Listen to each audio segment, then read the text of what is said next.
Volám sa Brumteles. Som neudržateľný Rojko a tulák, no možno aj trochu nepodarený. No toto je môj otec, starožitník a milovník Haraburt Erasmus Klepietko. Vrátil som sa k nemu, to mi môžete veriť, z čiste finančných dôvodov. Som na mizine. Viete si vôbec predstaviť, že ja, dieťa slobody, sa mám navliecť do akýchsi starožitných handier? Ručičky boskavá, milostivá, a veď to poznáte.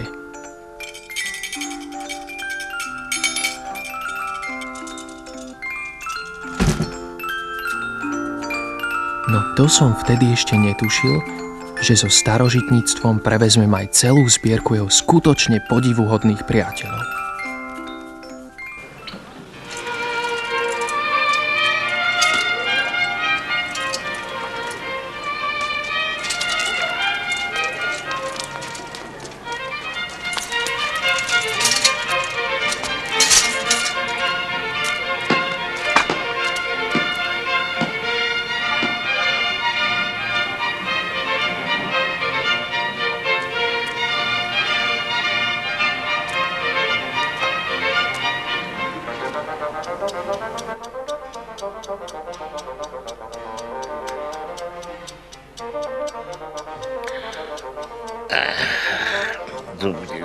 Dobre som spal. Ktorý deň je to vlastne dnes? Neviem, útorok. Ale myslím, že zvonil niekto. Idem to pozrieť. Poštár prišiel. Ja sa pamätám na časy, keď poštár dvakrát chodil k nám, keď sme bývali ešte pri Dunaji. Aj ráno, aj po obede. Ale stačí to úplne. Lebo sa nejaké reklámy teraz prídu, voľa kedy sme previali iba dopisy našich priateľov, príbuzných a tak ďalej.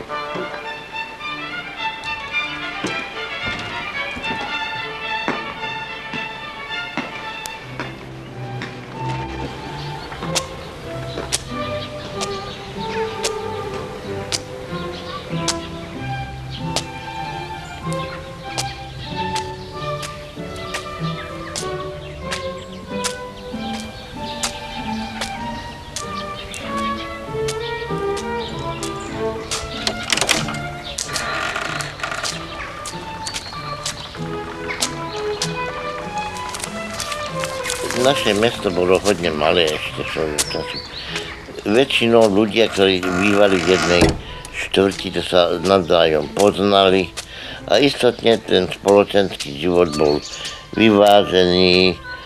Samozrejme boli spory medzi ľuďmi a v podstate vládla určitá harmónia.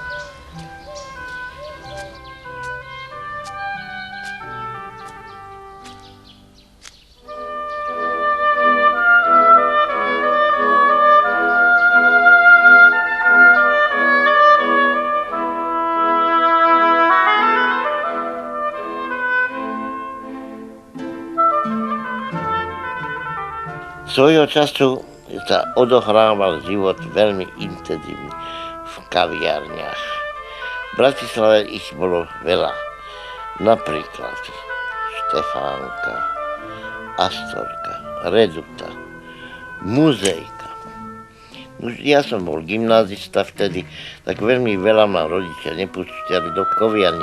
Viem, že sa schádzali tam veľkí umelci, spisovatelia.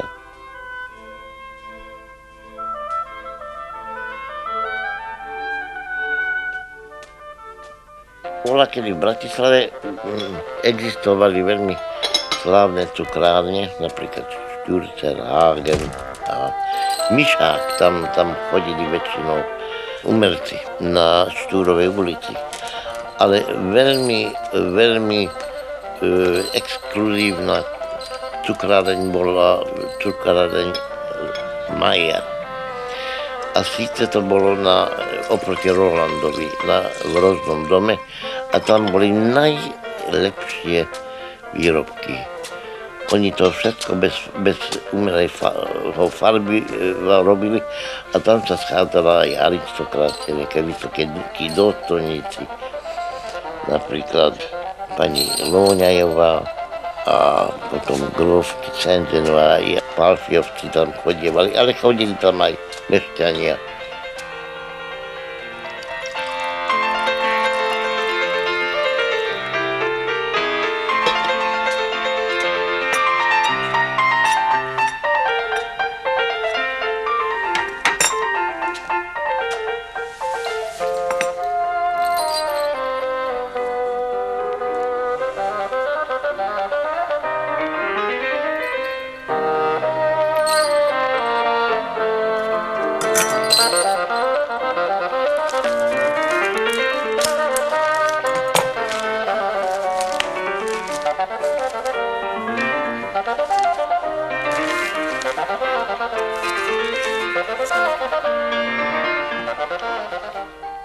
Vážený pán Hansi Albrecht, obraciam sa na teba v tomto strastiplnom okamihu. Keď ja dnes už penzionovaný starožitník Erasmus Klepietko som dostal do prevýchovy svojho nevzdelaného a nadovšetko lenivého syna Bruntela, prosím, zašli mi tvoj legendárny lexikón Naplnenie ducha metódou tai chi. Tvoj Brieffreund Erasmus Klepietko.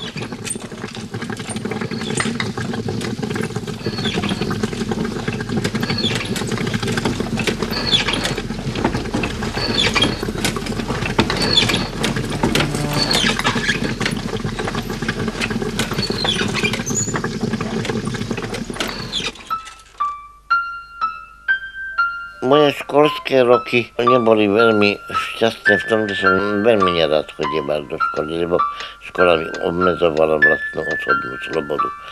Ale absolvoval som ju a tam som aj chodil s mojim priateľom, ktorý sa stal potom neskôršie básnikom a emigroval potom v 39. do Anglicka a dodnes sme veľkí priatelia.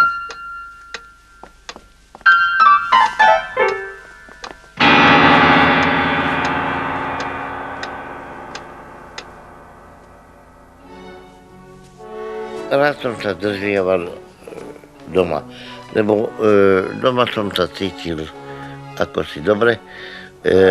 Bola tam taká umelecká atmosféra.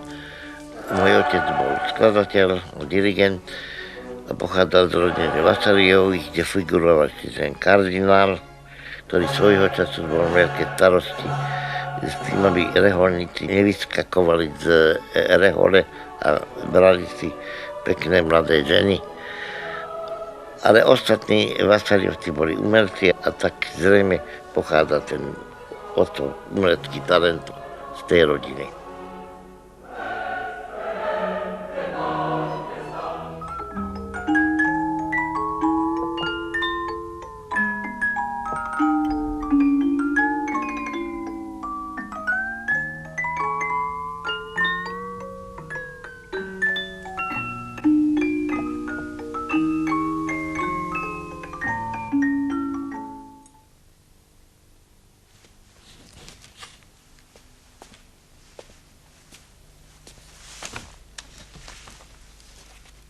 Ja som sa vlastne od detstva zapodiel s umením, hlavne s hudbou, lebo to bola moja profesia, to bolo moje povolanie.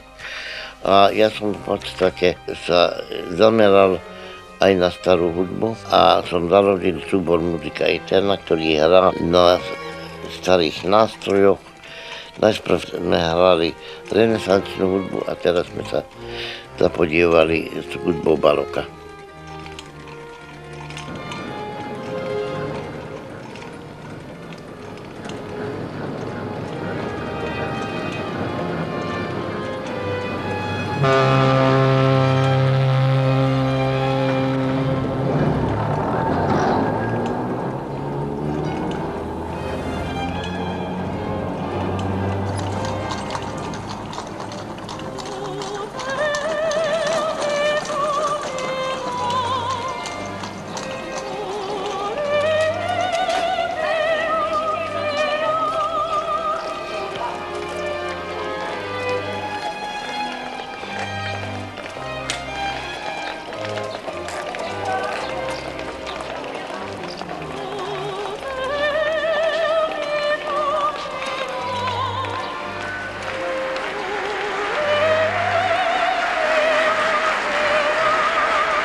Ja rád počúvam hudbu spoločnosti, priateľov, ktorí majú o to záujem a preto mám každý piatok hudobný krúžok, ktorý už existuje niekoľko rokov. Aj so študentami z muzickej mám úzke kontakty a tam tiež počúvame hudbu.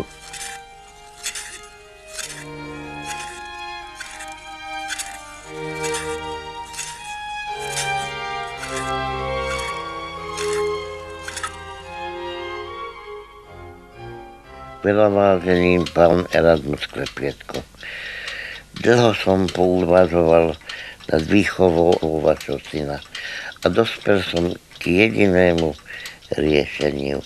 A síce, že tu pomôže iba výchova čokom. Preto vám posielam srdečne Jollyho Jokera. Váš profesor Jan Albrecht.